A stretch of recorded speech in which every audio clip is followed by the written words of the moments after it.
Welcome to OneChurch.to Take 5. I'm Austin, and I'm the care pastor here at OneChurch.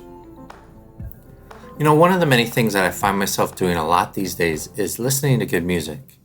And I've had a song on repeat since we sung it a few weeks ago in our gatherings. The song's called Here Below, and one of the lines of the song is, Jesus Christ, our King enthroned, all the praise is yours forevermore. Hallelujah, here below, all the praise is yours forevermore. Like I said, this has been on repeat for me, and I think as we come out of Easter, what an incredible reminder of what Jesus has accomplished for us on the cross. In Colossians, Paul wrote to remind the church about who Jesus is and what he had accomplished. Paul wrote to them and he said, and this is in Colossians 3, verses 1 to 4. He said, "Since then you have been raised with Christ. Set your hearts on things above, where Christ is seated at the right hand of God. Set your minds on things above, not on earthly things, for you died and your life is now hidden with Christ in God.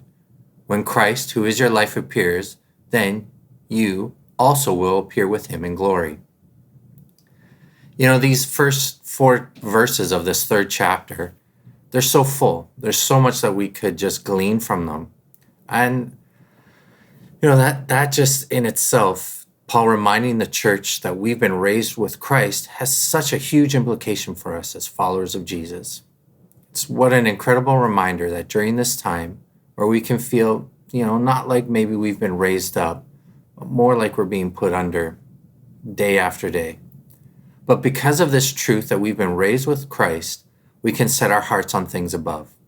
We can have a heavenly perspective on every issue that we face. I know that this isn't easy. It's not the easiest thing to do. But when we don't operate on our own strength, but with the help of the same Spirit who raised Christ from the dead, we can set our hearts on things above. Paul reminds the church and he reminds us that Jesus is seated at the right hand of God. So we can not only set our hearts on heavenly pursuits, but we can set our thoughts. Our hearts and thinking can be directed towards God. Not only can we do this because he's enthroned forever, but our life is also hidden with him.